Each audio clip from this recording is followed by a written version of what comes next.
வணக்கம். இன்றைக்கி நம்ம பார்க்க போகிற சமையல் ஒரு 2 வகையான லஞ்ச் மெனு தான் பார்க்க போகிறோம். ஃபஸ்ட்டு பார்த்திங்கன்னா வறுத்தரைச்ச வத்த குழம்பு, அதுக்கு சைடிஷ் பார்த்திங்கன்னா chow மசாலா பொரியல். ரெண்டாவது பார்க்க போகிற லஞ்ச் மெனு பார்த்திங்கன்னா முருங்கைக்காய், வாழைக்காய், உருளைக்கிழங்கு போட்டு சாம்பார், வாழைக்காய் வறுவல் இதெல்லாம் தான் பார்க்க போகிறோம். வாங்க எப்படி செய்யலாங்கிறத பார்க்கலாம். அதில் 1 டேபிள் ஸ்பூன் அளவுக்கு துவரம்பருப்பு சேர்த்துட்டு நல்லா வறுத்து விட்டுக்கலாம். மீடியமான ஃப்ளேமில் வறுத்துக்கலாம்.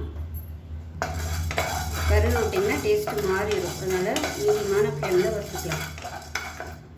துவரம்பருப்பு லேசாக வறுபட ஆரம்பிக்கும் போது 2 டேபிள் ஸ்பூன் வர கொத்தமல்லி, அதாவது தனியா விதை சேர்த்துக்கலாம். இதையும் சேர்த்து வறுத்துக்கலாம். வெந்தயம் 1/4 டேபிள் ஸ்பூன், கடுகு 1/4 டேபிள் ஸ்பூன், சோம்பு 1/2 டேபிள் ஸ்பூன், சீரகம் 1/2 டேபிள் ஸ்பூன், ஒரு கொத்து கருவேப்பிலை சேர்த்துக்கலாம். இது எல்லாத்தையுமே நல்லா வறுத்து விட்டுக்கலாம். இப்போ இது எல்லாமே வறுபட்டுருச்சு, கேஸ் அமர்த்திடலாம். இப்போ இதில் ஒரு 1/4 டீஸ்பூன் போல் மிளகுத்தூள் சேர்த்துக்கலாம். நான் மிளகு சேர்க்கலாதனால மிளகு தூளாக சேர்த்துருக்கேன். நீங்கள் வச்சுருந்தீங்கன்னா ஒரு 1/4 டேபிள் ஸ்பூன் அளவுக்கு மிளகு வறுக்கையில் நீங்கள் சேர்த்துக்கோங்க. எல்லா பொருட்களோடையும் அதையும் சேர்த்துக்கோங்க. அவ்வளோதான். இது வேறு பிளேட்டுக்கு மாற்றிடலாம். மாற்றிட்டு தண்ணி ஊற்றாமல் நல்லா பொடியை அரைச்சிக்கலாம். இப்போ வறுத்தது நல்லா நைஸாக பொடி பண்ணியாச்சு. இது தனியாக இருக்கட்டும். ஒரு தேங்காய் பேஸ்ட் ரெடி பண்ணிக்கலாம். ஒரு மிக்ஸி ஜார் எடுத்துக்கலாம். அதில் 1/4 கப் அளவுக்கு துருவன தேங்காய், 1/2 டேபிள் ஸ்பூன் சோம்பு, கொஞ்சமாக தண்ணி ஊற்றி நல்லா நைஸாக அரைச்சி தனியாக எடுத்து வச்சுக்கலாம். இப்போ பேன் சூடானதும் தேவையான அளவுக்கு எண்ணெய் சேர்த்துக்கலாம். நல்லெண்ணெய் சேர்த்துக்கோங்க. இப்போ எண்ணெய் நல்லா சூடானதும் 1 டீஸ்பூன் கடுகு சேர்த்துக்கலாம். கொஞ்சமாக சோம்பு சேர்த்துக்கலாம். இது கூடவே நல்லா ஒரு 20 சின்ன வெங்காயம் கட் பண்ணி வச்சுருக்கேன். நான் முழுசாக தான் போட்டிருக்கேன், அதாவது 2ஆக கட் பண்ணியிருக்கேன். இது ரொம்ப பெருசாக இருந்ததுனால 2ஆக கட் பண்ணியிருக்கேன். சின்னதாக இருந்துச்சுன்னா நீங்கள் அப்படியே முழுசாகவே சேர்த்துக்கோங்க, அதான் நல்லாயிருக்கும். அதே மாதிரி நல்லா ஒரு 10 பல் பூண்டு சேர்த்துக்கலாம். இது எல்லாத்தையும் நல்லா வதக்கிக்கலாம். இது கூடவே நல்லா ஒரு கைப்பிடி அளவுக்கு சுண்ட வத்தல் சேர்த்துக்கலாம். எவ்வளோ சுண்டவத்தை சேர்க்கணுமோ அதுக்கு தகுந்த மாதிரி சேர்த்துக்கோங்க. ரொம்ப சேர்த்திங்கன்னா குழம்பு ரொம்ப கசப்பாயிடும். கலர் நல்லா மாறி வர அளவுக்கு நல்லா வறுக்கணும் சுண்டவத்தில். இது கூட ஒரு டேபிள் ஸ்பூன் மணத்தக்காளி வத்தல் அதையும் சேர்த்துருக்கேன். ரெண்டுமே பார்த்திங்கன்னா நல்ல ஒரு டேஸ்ட்டு கொடுக்கும். இதோட ஒரு கொத்து கருவேப்பிலை சேர்த்துக்கலாம். இப்போ பாருங்கள், வெங்காயம், பூண்டு, வத்தல் எல்லாமே நல்லா முறுமுறுன்னு வதங்கிடுச்சு பாருங்கள். இந்த அளவுக்கு வத்தல் நல்லா வறுபடணும், இல்லைன்னா உங்களுக்கு கசப்பு வரும். இப்போ 2 தக்காளி, மீடியம் சைஸாக 2 தக்காளி மிக்சியில் அடிச்சு வச்சுருக்கேன். அதை சேர்த்துக்கணும்.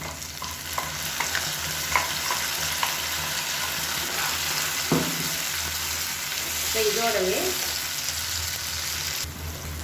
இப்போ இந்த தக்காளியோடவே நம்ம வறுத்து வச்சுருந்த பொடியும் சேர்த்துக்கலாம். எல்லாத்தையுமே சேர்த்துக்கலாம்.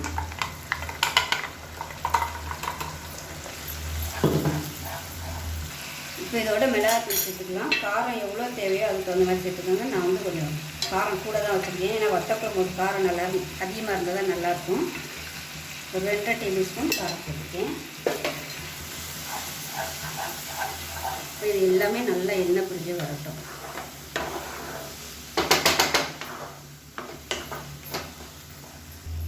இப்போ நல்லா வதங்கிருச்சு. இப்போ தேவையான அளவுக்கு தண்ணி சேர்த்துக்கலாம். தண்ணி சூடு பண்ணிவிட்டு சேர்த்துக்கோங்க. கலந்து விட்டுக்கலாம். இப்போ தேவையான அளவுக்கு புளி தண்ணி சேர்த்துக்கலாம். புளிப்பு டேஸ்ட் பார்த்துக்கிட்டு செக் பண்ணிவிட்டு பத்தலைலாம் சேர்த்துக்கோங்க. உப்பு தேவையான அளவுக்கு சேர்த்துக்கலாம். இப்போ குழம்பு நல்லா கொதிச்சுட்டு இருக்கு. இப்போ நம்ம அரைச்சி வச்சுருந்த தேங்காய் பேஸ்ட்டையும் இதோட சேர்த்துக்கலாம். இதோட தண்ணி கொஞ்சமாக சேர்த்துக்கலாம். சேர்த்துட்டு நல்லா கலந்து விட்டுட்டு உப்பு செக் பண்ணி பார்த்துட்டு உப்பு கம்மியாகவே சேர்த்துக்கோங்க. லாஸ்ட்டாக பத்தலைன்னா சேர்த்துக்கலாம். பாதி உப்பாகவே சேர்த்துக்கோங்க. இன்னும் குழம்பு வற்றி வரும். வற்றி வந்ததுக்கப்புறம் அப்புறம் உப்பு கச்சி போயிடும். அதனால் பத்தலைன்னா லாஸ்ட்டாக சேர்த்துக்கலாம். இப்போ நான் அந்த குழம்பு குக்கரில் சேர்த்துக்கிறேன். முதல்ல குக்கரில் வைக்கணும்னு நினச்சேன், மறந்துட்டேன். அதனால் குக்கரில் வச்சுக்கிறேன். ஏன்னா வத்துறதுக்கு ரொம்ப நேரம் ஆகும். குக்கரில் வச்சிட்டோம்னா சீக்கிரமாகவே நல்லா வற்றி வந்துடும். இப்போ குழம்போட திக்னஸ் பார்த்திங்கன்னா உங்களுக்கு இதிலே தெரியும், நல்லா கெட்டியாக தான் இருக்குது. ஏன்னா வத்த குழம்பு கொஞ்சம் கெட்டியாக இருந்தால் தான் நல்லாயிருக்கும். ரொம்ப தண்ணியாக இல்லை, கரெக்டான அளவில் இருக்குது. இப்போ இப்போ குக்கரை மூடிட்டு விசில் போட்டுடலாம். உங்களுக்கு விருப்பம் இல்லை அப்படின்னு நினச்சிங்கன்னா நீங்கள் கடாயில் வந்து சிம்மரில் விட்டு நல்லா ஒரு 10 நிமிஷம் சிம்மில் விட்டிங்கன்னா உங்களுக்கு எண்ணெய் பிரிஞ்சு வரும். இப்போ நான் வந்து குக்கரில் வைக்கிறேன். வச்சாச்சு. விசில் போட்டுட்டு நல்லா ஒரு 5 விசில் விட்டுட்டு ஸ்டீம்லாம் போனதுக்கப்புறம் பார்க்கலாம். ஒரு மிக்ஸி ஜாரை எடுத்துக்கலாம். இதில் வந்து 2 பச்சை மிளகாய் சேர்த்துக்கலாம். 1 டீஸ்பூன் போல் சீரகம், அதே மாதிரி ஒரே ஒரு சின்ன வெங்காயம் சேர்த்துக்கலாம். அது கூடவே ஒரு 3 டேபிள் ஸ்பூன் துருவின தேங்காய், கொஞ்சமாக கொத்தமல்லி இலை சேர்த்துக்கலாம். இப்போ இது எல்லாத்தையுமே தண்ணி ஊற்ற வேணாம். தண்ணி ஊற்றாமல் கொஞ்சம் அப்படியே குறன்னு இருக்கிற மாதிரி அரைச்சி எடுத்துக்கலாம். இந்த மாதிரி ஒன்றும் பாதியமாக அரைச்சி எடுத்துக்கணும். இப்போ தேவையான அளவுக்கு எண்ணெய் சேர்த்துக்கலாம். எண்ணெய் நல்லா சூடாகிடுச்சு. 1 டீஸ்பூன் கடுகு சேர்த்துக்கலாம். அதே மாதிரி 1 டீஸ்பூன் போல் உளுந்து சேர்த்துக்கலாம். இல்லை ஒரு 2 டேபிள் ஸ்பூன் வர மாதிரி கடலைப்பருப்பு சேர்த்துக்கலாம். கடலைப்பருப்பு நல்லா சவக்க ஆரம்பிச்சிருச்சு. இதில் வந்து நல்லா ஒரு கைப்பிடி அளவுக்கு பொடியாக நறுக்குன்னா சின்ன வெங்காயம், ஒரு கொத்து கருவேப்பிலை சேர்த்துக்கலாம்.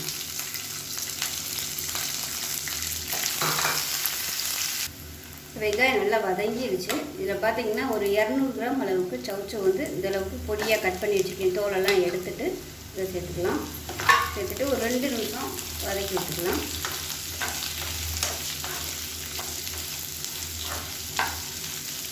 chow நல்லா வதக்கி விட்டாச்சு. அடுத்தது கொஞ்சமாக தெளித்த மாதிரி தண்ணி ஊற்றிக்கலாம். ஏன்னா அதிலேருந்து தண்ணி வரும். அதனால் ரொம்ப ஊற்றிட வேண்டாம். chow வந்து பிஞ்சாக இருந்துச்சுன்னா சீக்கிரமாகவே வெந்துடும். கொஞ்சமாக தான் தண்ணி தெளிச்சிருக்கேன். அதுலேருந்து தண்ணி வரும். அதனால் கரெக்டாக இருக்கும். இப்போ வந்து மூடிடலாம். இப்போ இதில் ஒரு 1/4 டீஸ்பூன் போல் நான் வந்து கல் உப்பு சேர்த்துருக்கேன். மூடி வச்சிடலாம். மீடியமான ஃப்ளேமில் வேகட்டும். இப்போ எப்படி இருக்குன்னு பார்க்கலாம்.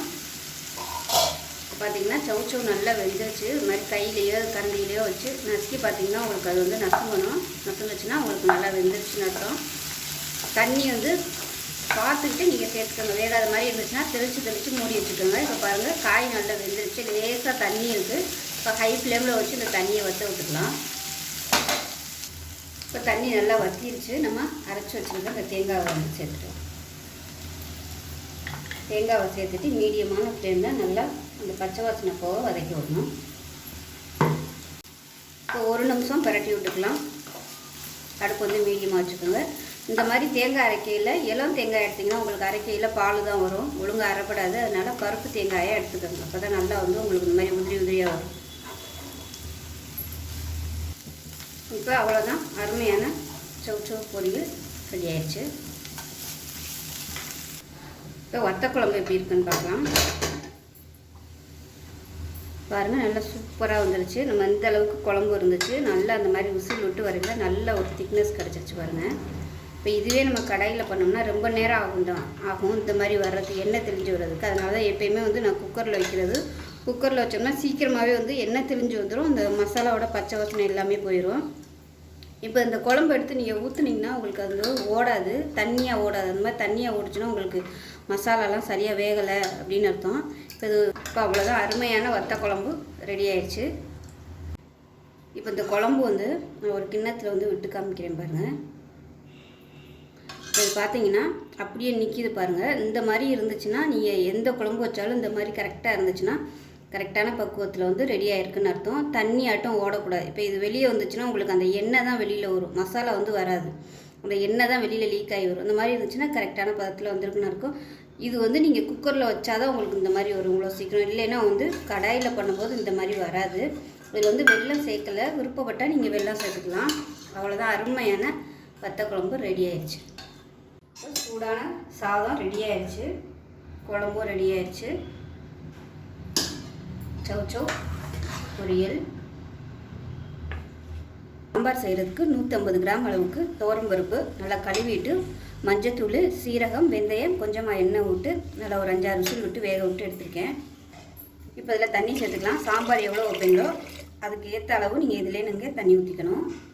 ஃபஸ்ட்டு ஒரு செம்பு ஊற்றிருக்கேன். இந்த செம்பு பார்த்திங்கன்னா 3 டம்ளர் பிடிக்கும். அதாவது 300 ml பிடிக்கும். இப்போ வந்து ஒரு அரை செம்பு தண்ணி ஊற்றுறேன். மொத்தம் வந்து ஒரு 400லேருந்து 500 ml அளவுக்கு தண்ணி ஊற்றிருக்கேன். 1/2 லிட்டர் தண்ணி ஊற்றிருக்கேன். இப்போ இந்த விஸ்கு வச்சு இந்த பருப்பு எல்லாத்தையுமே நல்லா கரைச்சி விட்டுக்கலாம். இப்போ வந்து கேஸ் ஆன் பண்ணியிருக்கேன். கொதிக்கட்டும். இப்போல்லாம் பார்த்திங்கன்னா இந்த மெத்தடில் தான் நான் சாம்பார் வைப்பேன். ஏன்னா நம்ம கேஸில் போட்டு கொதிக்க விட்டு மலமலன்னு கொதிக்க விட்டு காய் வந்துச்சா என்னங்கிறது தெரியாமல் அதுக்காக இந்த மாதிரி வச்சோம்னா உப்பு காரம் எல்லாமே இந்த காயிலையும் பிடிக்கும். காயுமே பார்த்திங்கன்னா நல்லா வெந்துடும், கேஸும் வந்து கொஞ்சம் நல்லா மிச்சமாகும். இதில் பார்த்திங்கன்னா முருங்கைக்காய், கத்திரிக்காய் இல்லை, அதுக்கு பதிலாக நான் வாழைக்காய் போட்டிருக்கேன், ஒரு உருளைக்கிழங்கு போட்டிருக்கேன். ஸோ வீட்டில் இருந்ததை வச்சு இன்றைக்கி சாம்பார் செய்யலான்ட்டு இது 3 காய் தான் போட்டிருக்கேன். நீங்கள் வந்து வீட்டில் எது வச்சுருக்கீங்களோ கத்திரிக்காய் இருந்துச்சுன்னா கத்திரிக்காய் கூட நீங்கள் சேர்த்துக்கலாம். இப்போ தனியாக இருக்கட்டும். இது வந்து கொதிக்க ஆரம்பிக்கட்டும். அதுக்கிடையில் பார்த்திங்கன்னா தக்காளி, பச்சை மிளகா, வெங்காயம் எல்லாமே ரெடியாக இருக்குது. இப்போ தண்ணி கொதிக்க ஆரம்பிக்குது. இப்போ பச்சை மிளகா சேர்த்துக்கலாம். ஒரு 3-4 பச்சை மிளகா 2ஆக கீறிட்டு சேர்த்துக்கலாம். ஒரு மீடியம் சைஸ் வெங்காயம், சின்ன வெங்காயம் சேர்க்குறனாலும் நீங்கள் சேர்த்துக்கலாம். 1.5 தக்காளி சேர்த்து மீடியம் சைஸில் ஒரு 1.5 தக்காளி. அதே மாதிரி இப்போ காய்கறி எல்லாத்தையும் சேர்த்துக்கலாம். இந்த மெத்தடில் பண்ணிங்கன்னா ரொம்ப ஈஸியாக இருக்கும், உங்களுக்கு டைமும் சேவ் ஆகும். இப்போ இது எல்லாத்தையும் நல்லா கலந்துடலாம். கலந்து விட்டு இப்போ சாம்பார் பொடி சேர்த்துக்கலாம். வீட்டில் எது வச்சுருக்கீங்களோ நீங்கள் அதை சேர்த்துக்கோங்க. நான் வந்து வீட்டில் அரைச்சி வச்சுருக்க சாம்பார் பொடி சேர்த்துருக்கேன். நீங்கள் கடையில் வைக்கிறதுனா கூட நீங்கள் வந்து யூஸ் பண்ணிக்கலாம். இதிலே சேர்த்து நம்ம குக்கரில் விசில் விடும்போது சீக்கிரமாகவே அந்த பொடியோட பச்சை ஸ்மெல் எல்லாமே போயிடும். சில நேரங்களில் சாம்பார் பச்சை ஸ்மெல் அடிக்கிற மாதிரி இருக்கும், அப்போ நல்லா இருக்காது. இந்த மாதிரி குக்கரில் நீங்கள் வைக்கும்போது எல்லாமே வந்து பர்ஃபெக்டாக வந்துடும். ரொம்ப நேரம் நம்ம காய் வேகிறதுக்காக கொதிக்க விடணும் அவசியமே கிடையாது. காய்க்கு வேக வைக்கல கொதிக்க விட்டோம்னா தண்ணி ஊற்றும். ஸோ அந்த மாதிரி பிரச்சனைலாம் இருக்கும். இந்த மாதிரிலாம் எதுவுமே கிடையாது. பேச்சுலர்ஸாக இருக்கவங்க கூட இந்த மெத்தடில் பண்ணிங்கன்னா ரொம்ப ஈஸியாக இருக்கும். புதுசாக சமையல் பழகிறவங்க கூட இந்த மெத்தடில் பண்ணிங்கன்னா ரொம்ப ஈஸியாக பண்ணிடலாம். திக்னஸ் வந்து பார்த்துக்கோங்க, இதுவே நல்லா திக்காக தான் இருக்குது. இந்த அளவு வந்து கரெக்டாக வரும். இப்போ உப்பு சேர்த்துக்கலாம். இப்போ குழம்புக்கு தேவையான அளவுக்கு கல் உப்பு சேர்த்துக்கலாம். அவ்வளோதான். கலந்து விட்டுட்டு மூடி வச்சிடலாம். புளி தண்ணி வந்து நம்ம லாஸ்ட்டாக வெந்ததுக்கப்புறமா நம்ம திருப்பி புளி தண்ணி ஊற்றி கொதிக்க விட்டுக்கலாம். அது வந்து 1 நிமிஷம் கொதிச்சாலே போதும், புளி பச்சை வாசனை எல்லாமே போயிடும். இதை மூடி வச்சுட்டு ஒரு 2 விசில் விட்டுட்டு ஸ்டீம் போனதுக்கப்புறம் பார்க்கலாம். குக்கர் வந்து அந்த அடுப்புக்கு மாற்றிட்டேன். இப்போ பார்த்திங்கன்னா வாழைக்காய் வந்து நம்ம வறுவல் பண்ணிக்கலாம். வாழைக்காய் வந்து கட் பண்ணி இந்த மாதிரி கட் பண்ணியிருக்கேன். இந்த சைஸுக்கு ரொம்ப மெல்லிஸாக இல்லாமல் கொஞ்சம் கனமாக, அதாவது இது வறுவல் மாதிரியும் இல்லாமல் இது இல்லாமல் கொஞ்சம் அப்படி நடுத்தரமாக சாஃப்டாகவும் இருக்கும், ஆனால் வறுவல் மாதிரியும் இருக்கும். அந்த மாதிரி தான் நம்ம இன்னைக்கு பண்ண போகிறோம். ரொம்ப டீப் ஃப்ரை பண்ணலை. இப்போ தேவையான அளவுக்கு எண்ணெய் சேர்த்துக்கலாம். ஃபஸ்ட்டு நம்ம வந்து ரொம்ப வறுவல் மாதிரி பண்ணுறதா இருந்தால் நீங்கள் வந்து நல்லா மெல்லிஸாக கட் பண்ணிக்கோங்க. நம்ம வந்து இன்றைக்கி சாதாரண மீடியமாக தான் பண்ண போகிறோம், அதனால் வந்து கனமாக வெட்டியிருக்கேன். இப்போ இது எண்ணெய் சூடாகட்டும். எண்ணெய் நல்லா சூடாகிடுச்சு. சோம்பு வந்து சேர்த்துக்கலாம். இப்போ இது கூடவே சின்னதாக ஒரு 3 துண்டு பட்டை சேர்த்துக்கலாம். இதோட கருவேப்பிலை சேர்த்துக்கலாம். இப்போ பொடியாக நறுக்கினா வெங்காயம் சேர்த்துக்கலாம்.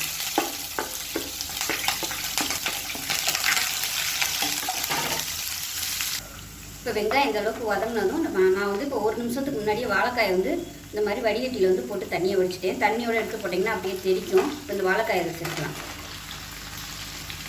இந்த மாதிரி சேர்த்திங்கன்னா கொஞ்சம் தெரிக்காமல் இருக்கும். இப்போ இந்த எண்ணெயில் நல்லா பிரட்டி விட்டுக்கலாம். ஒரு 2 நிமிஷம் இந்த எண்ணெயில் பிரட்டி விட்டுக்கலாம். இப்போ அதுக்குள்ளே பார்த்திங்கன்னா பொடியெல்லாம் எடுத்து வச்சுருக்கேன். சிக்கன் மசாலா தூள், தனியாத்தூள், சோம்புத்தூள், இது வந்து நான் 1 டேபிள் ஸ்பூன், இது 1 டேபிள் ஸ்பூன், 1/2 டேபிள் ஸ்பூன் சோம்புத்தூள் எடுத்துருக்கேன். சிக்கன் மசாலாலே எல்லாமே இருக்கும். தனியாத்தூள், சோம்புத்தூள். வாழைக்காய் வறுவலுக்குலாம் சோம்பு வந்து கொஞ்சம் அதிகமாக சேர்த்திங்கன்னா நல்லாயிருக்கும். சோம்பு பொடி போட்டிங்கன்னா, அதனால நான் தாளிக்கையில் கொஞ்சம் சேர்த்துருக்கேன். நீங்கள் சின்ன அம்மி வச்சுருந்தீங்கன்னா அந்த பட்டை சேர்த்தோம் இல்லையா முழுசாக, அதையும் சோம்பையும் நச்சுட்டு கூட நீங்கள் சேர்த்திங்கன்னா நல்லா ஃப்ளேவராக இருக்கும். இப்போ குக்கரில் சாம்பார் வச்சுருந்தது 3 விசில் வந்துடுச்சு, அமர்த்திட்டேன். இப்போ இந்த வாழைக்காய்க்கு தேவையான உப்பு சேர்த்துக்கலாம். உப்பு சேர்த்துட்டு நம்ம எடுத்து வச்சுருந்த மசாலா பொடி எல்லாத்தையுமே சேர்த்துக்கலாம். பத்தலைன்னா நீங்கள் திருப்பி கூட சேர்த்துக்கலாம். இப்போ இதில் மிளகாத்தூள் வந்து நான் போடலை, அதனால் நான் வந்து போட்டுக்கிறேன். ஏன்னா தனியாத்தூள் நம்ம சோம்புத்தூள் சேர்க்கையில் காரம் வந்து கம்மியாயிடும். அந்த சிக்கன் மசாலாவில் வந்து காரம் வந்து கம்மியாக தான் இருக்கும். நம்ம எக்ஸ்ட்ரா போட்டோம்னா தான் சரியாக வரும், அதனால் எக்ஸ்ட்ரா சேர்த்துக்கேன். மீன் மசாலா, சிக்கன் மசாலா எது இருந்தாலும் நீங்கள் இதில் சேர்த்துக்கலாம், நல்லாயிருக்கும். நல்லா பரட்டி விட்டுக்கலாம்.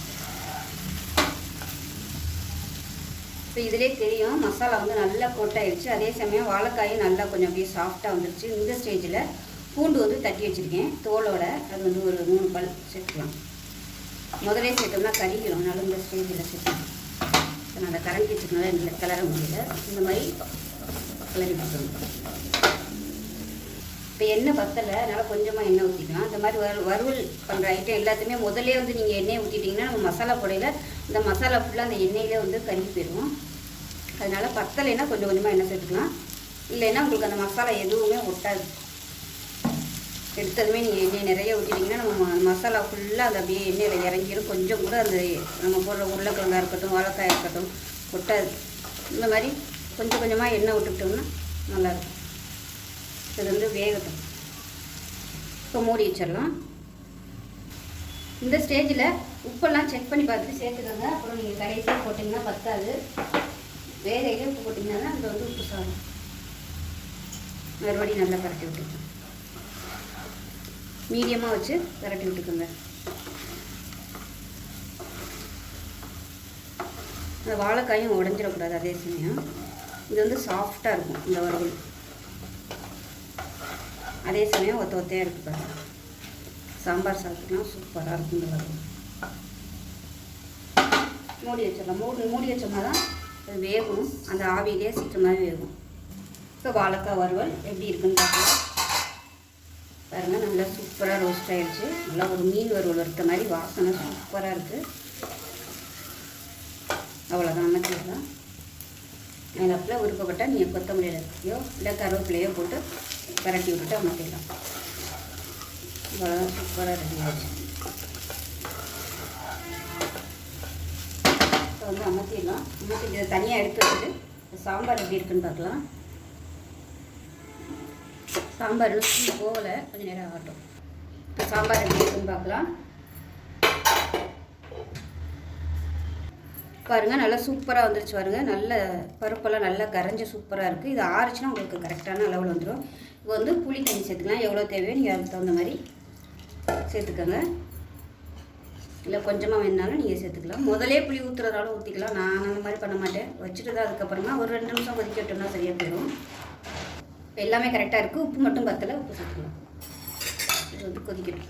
மீடியமான ஃப்ளேமில் கொதிக்கட்டும். முருங்கைக்காலாம் சூப்பராக வந்துருச்சு பாருங்கள். அந்த உப்பு அந்த மசாலா எல்லாமே அந்த முருங்கைக்காயில் பிடிச்சிடும். 3 விசில் தான் விட்டேன். சூப்பராக வந்துருச்சு. முருங்கைக்காலாம் சீக்கிரமாகவே வெந்துடும். விசில் வரும்போதே பார்த்திங்கன்னா அந்த சாம்பாரோட வாசனை சூப்பராக இருக்கும். இந்த மாதிரி குக்கரில் வைக்கும்போது அந்த ஃப்ளேவர் எல்லாமே அதுக்குள்ளே இருக்கிறதுனால நல்ல டேஸ்ட்டாகவும் இருக்கும், நல்ல வாசனையாகவும் இருக்கும். நார்மலாக நம்ம கொதிக்க விடும்போது அந்த வாசனை ஃபுல்லாக போயிடும். இந்த மாதிரி பண்ணும்போது நல்லா சூப்பராக இருக்கும். விசில் வரும்போது நல்ல வாசனையாக இருக்கும். இப்போ இந்த சைடு பார்த்திங்கன்னா சாம்பார் வந்து கொதிச்சிட்ருக்கு. அதுக்குள்ளே நம்ம தாளிச்சிடலாம். அது தாளிக்கிறதுக்குள்ளே அது ரெடி ஆகிடும். இப்போ தேவையான அளவுக்கு எண்ணெய் சேர்த்துக்கலாம். இப்போ எண்ணெய் நல்லா சூடாயிருச்சு. கடுகு 1 டீஸ்பூன் சேர்த்துக்கலாம். உளுந்து, சீரகம், அதோட வெந்தயம் சேர்த்துக்கலாம். வெந்தயம் கொஞ்சமாக சேர்த்திங்கன்னா போதும். 2 வரமிளகாய் சேர்த்துக்கலாம். கருவேப்பிலை சேர்த்துக்கலாம். அதோட ஒரு 4 பல் பூண்டு வந்து நச்சு வச்சுருக்கேன், அதையும் சேர்த்துக்கலாம். ஒரு 3 சின்ன வெங்காயம் பொடியாக கட் பண்ணியிருக்கேன், அதையும் சேர்த்துக்கலாம். தாளிப்போட வச்சிங்கன்னா அதை சேர்த்து தாளிங்க சூப்பராக இருக்கும் சாம்பாரோட வாசனை. வெங்காயம் பூண்டு எல்லாமே நல்லா வதங்கிடுச்சு. இப்போ இதில் கொஞ்சமாக பெருங்காயத்தூள் சேர்த்துக்கலாம். சேர்த்துட்டு சாம்பாரை வந்து கொதிச்சு நல்லா அமர்த்திட்டே நல்லா கொதிச்சிருச்சு. இப்போ இந்த சாம்பாரை அதில் எடுத்து விட்டுக்கலாம்.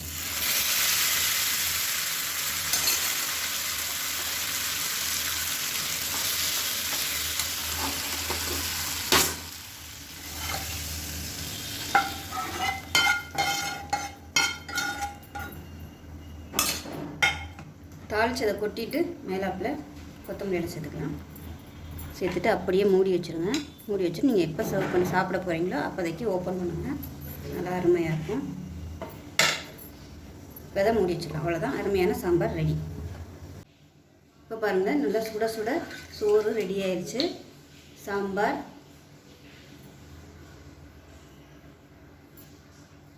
ரொம்ப ஈஸியான ஒரு சாம்பார், அதே சமயம் ரொம்ப டேஸ்ட்டாக இருக்கும். அதே மாதிரி வாழைக்காய் வறுவல்.